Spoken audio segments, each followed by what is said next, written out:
All right, Matt, floor is yours. All right, thanks so much. Hey there, everyone. So today I'll be presenting Securing the Supply Chain with SLSA. Let's get started. So I'm Matt Suozzo. I've been at Google for about 6 years now, working in security. And for most of that time, I've been working on specifically software supply chain problems and products to address them. So on the agenda today, I'm going to be talking a little bit about the problem, talk about SLSA, the framework we're interested in getting used more, and talk a little bit about how to deploy it and go through a case study about some of those strategies to deploy it with the Python package ecosystem. So it's passe at this point, but package ecosystems have security problems. We just don't know enough about the software we use and run every day. I usually put together like a news slide going through the recent supply chain attacks, but being the last talk of the day and given my other presenters, I'll leave that to your news feeds or their presentations. But suffice it to say, packages are ubiquitous. They run in sensitive contexts and often have opaque ownership, development, and distribution. So why are we in this situation, or maybe why has it taken so long to improve the status quo? For one, I think there's just a lack of resources behind the problem. There are too few people being paid too little to work on too many problems. A lot of it's open source. And the other is a lot of these problems tend not to necessarily be technical. So ecosystem participants have a diversity of motivations, perspectives. They can be companies, foundations, individuals, and there may not be one-size-fits-all solutions. And the last point I'll mention is maybe overambition, that a lot of the changes that have been suggested are drastic or reinventing maybe crypto utopias. The perfect is the enemy of the good here. I know there's a lot of great work happening. It's been talked about earlier today, and that's what we should focus on. So software delivery is complex.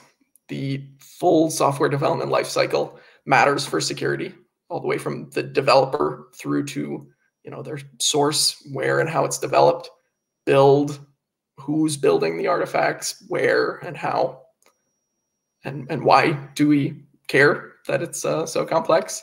Well, because things can and do go wrong at every stage in the process.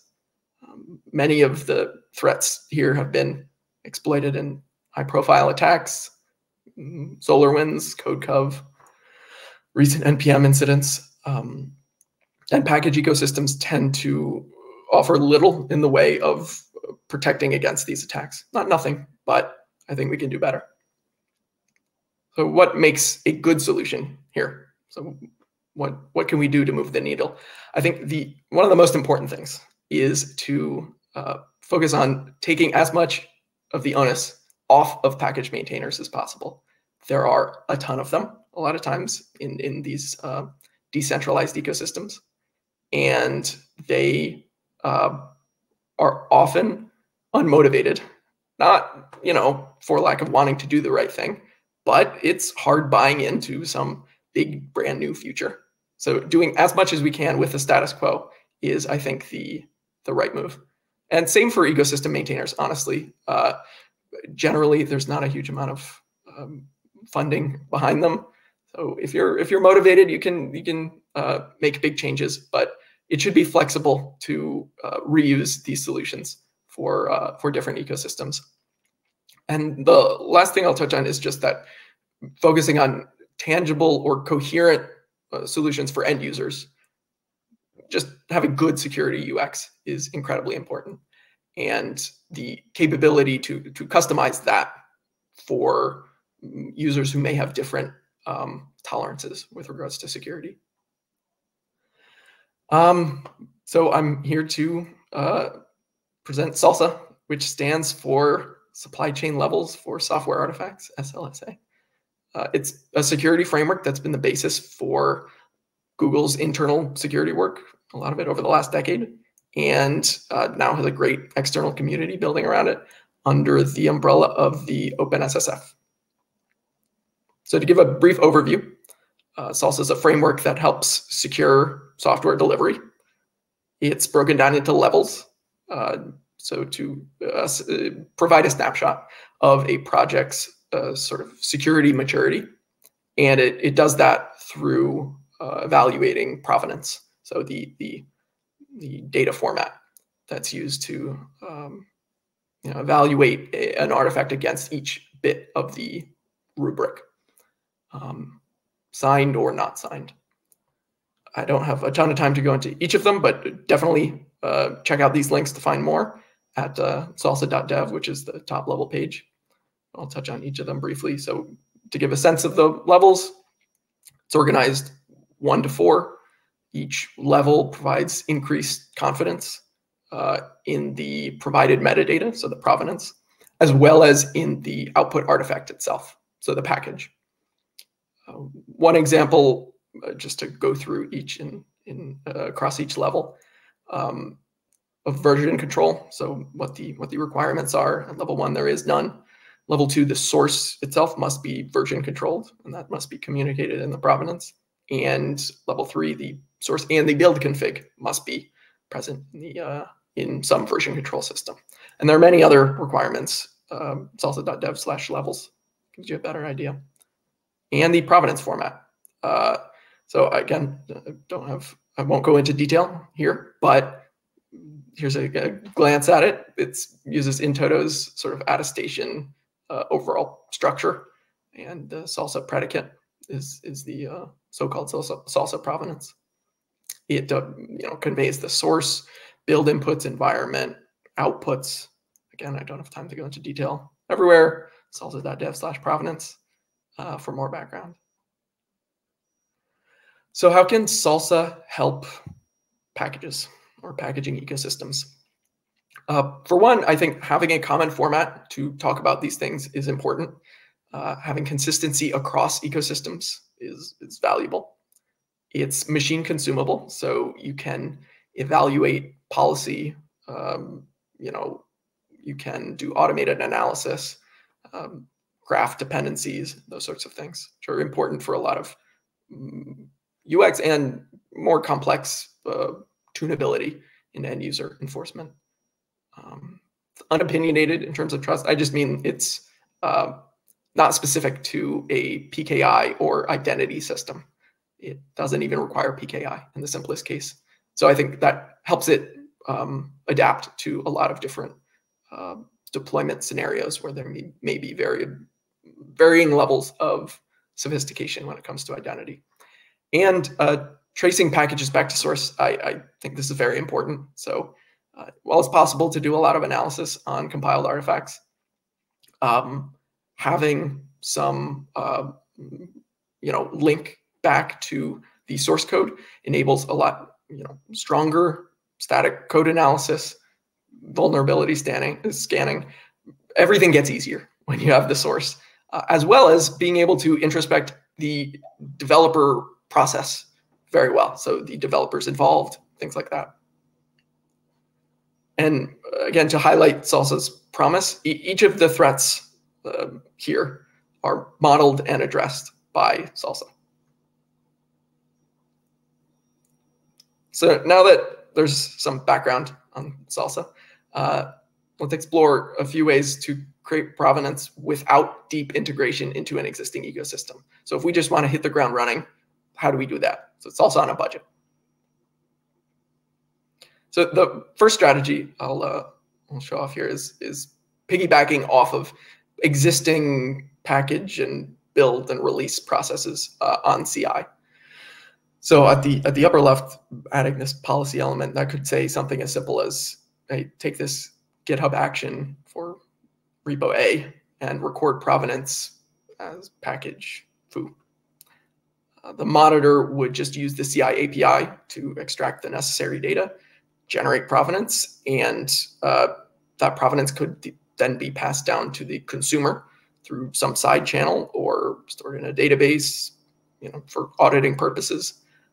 It doesn't need to all be integrated into the existing package infrastructure immediately. It's useful data to have period. So going over the properties of this, this would qualify for Suozzo level 3, L3, as, this is already very good practice. It's using continuous integration, so a separate build environment. More importantly, though, no changes were required from the package maintainers. It meets them where they are and requires no additional process changes. As for CI, some people feel differently about having public CI. Maybe they don't want to, and it does expose credentials to it. So those are maybe some downsides of this construct. So the next is the rebuilder. So I know there was an earlier talk, and there's a trend towards reproducible builds, and that's great. And what we can do with that is just double check that produced artifact may have been built from some source. We may not always know what source, but usually it's not impossible to figure out. And you can improve your odds by just throwing money at the problem, just doing more builds. And so you take the package in this rebuilder, you would maybe ingest some source code and try to match the build against that downloaded package. And if it matches, you can generate provenance and be confident that it is at least possible to produce that artifact from the relevant source code. So what are the properties of this strategy? For one, it's really strong, actually, because we can trace it back to source. We do know it's being built in an isolated environment. It can be applied retroactively, which is great, right? We can do the analysis all the way back to the early days of some packages and provide potentially actionable information to maintainers. So processes or tools that may not be reproducible, or maybe even alerting them to files or changes that slipped in from a working directory.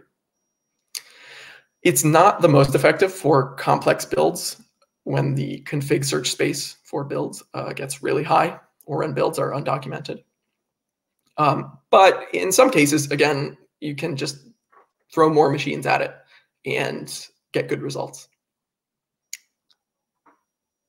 And the last strategy I'll cover is simple build sandbox. So visually, this looks very similar to the CI case. And it's kind of modeling CI wherever you want to run the build.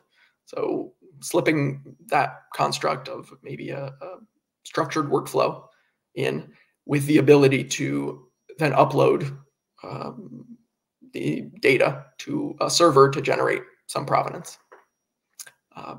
So the image kind of implies the existence of a new tool, but you can certainly apply these techniques to existing build tools quite easily. So even doing something as instead of building from the working directory, just pull from upstream and make sure that the working directory isn't even involved. So it is a lower Suozzo level because it can be run outside of a dedicated builder, but I think that's absolutely better than the alternative. It's the most flexible, to be sure. You can run it anywhere independent of infrastructure and customize it any way you want to, run the build you need to. However, the uploader identity, which could be the authentication primitive for uploading that data, can be forged or stolen, and that could lead to the ability to forge builds. But again, I'd argue that's no worse than the status quo, and depending on the usage scenario, it may be the only viable option. So just to recap, the three sort of constructs are monitoring CI, rebuilding existing packages, and sandboxing build tools for generating provenance. All right, so we tried to apply a lot of these techniques to a real-life package ecosystem, to PyPy. So for those unfamiliar, just going over quickly the PyPy landscape, it's huge. It is growing. It handles billions of downloads per day. It has relatively simple artifact formats, which is good for this sort of work. So tars and zip files, which have source and binary contents. It uses a pretty standard build entry point, which is useful. So even if a build is undocumented, you can have some idea of where the build was run from. And if you saw Dustin's talk earlier, they have limited engineering resources, especially for the scale of the product they're delivering, and decades of history. Right, it's founded 2001. So our methodology was to target the top 100 packages, picking a number, and just try to generate provenance wherever we could without changing upstream at all. So no PRs to packages to change their workflows at all, which is realistic when you're talking about a package ecosystem on the scale of PyPy. So that kind of implies that we can't put any fanciness into the build tools. We can't add a sandbox or anything. So we're just focusing on the CI monitor and the rebuilder techniques. Again, having so much history, a lot of packages have exotic build tools and environments. They build everywhere with everything. Also, there is no canonical source repository metadata. A lot of projects do publish in some freeform metadata what repository they're based in, but not all. So those were definitely challenges. And just to give you the results real quick, I know I'm running out of time. With just fewer than 50 policies, we were able to generate provenance, so level 2 and higher, to cover more than a quarter of all PyPy downloads, which is not nothing. It's not nothing. And the kind of heavy lifter of this was the sort of rebuilder technique. With just like a few days of engineering for this talk, we covered close to half of at least the sample set we were attempting to cover. I think it's a really promising technique. I know people are poking around the edges across many language OS package ecosystems, but I think this is another one in the column of this is worth pursuing. And a lot of the exclusion, wedges in this graph are very achievable with just a little more engineering effort. Like unsupported missing repo, we just need the canonical repo if there's one. Yeah. And the CI monitor, on the other hand, we only targeted a small set of sort of workflows. So only GitHub Actions with releasing to PyPy and uploading those artifacts so we have access to them. So we only managed 5% of the top 100, but like 10% of them just weren't uploading release artifacts, for instance. So they would be just a PR away. And considering the inclusion criteria, it's understandable that sort of the no cost constraint was going to be difficult here. But I think for low cost integration, so making some changes to the CI builds, motivated third parties or the package maintainers themselves could easily add provenance to their packages or at scale, like do large scale changes across visible package repos. And with that, I can take questions. Thanks so much. Thanks, Matt. We got 2 questions. Just share them.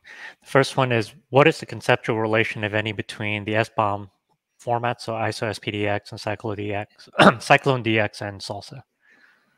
Yeah, so I think the formats themselves share some similarities. I definitely say SLSA is aiming to be as minimal as possible, whereas the others seem to tend towards the maximalist kind of design goal. I'd say the real differentiator is the levels. So fitting whatever data we're gathering into a security framework that the output of which is coherent to developers. So level 1, level 2, level 3. And I think that UX bit is both a good driving force. So, you can have it as a badge on your CI or whatever, but also as a pathway for developers to structure the effort they put in. So what to do next. Yeah. And then I think the last question is, did you run the verifications across versions? Arguably, this can change between version to version. Yeah, so the rebuilder statistics, so the 47 out of 100 was at head. So it was not retroactive versions. However, the 25% of all PyPy downloads was retroactive. So it was rerunning basically what is a rebuilder targeted at recent builds, still covered 25% of all downloads, which is big. And I think that's like you could easily get a lot higher, closer to 50%, right, of the covered packages, just with supporting older versions of the build tools to account for changes that have happened and cause kind of transient differences, from past versions. Okay. Well, we're just at time, so thank you very much for your talk. This Thanks so wraps much. up the Room 3, the software security section for PackagingCon.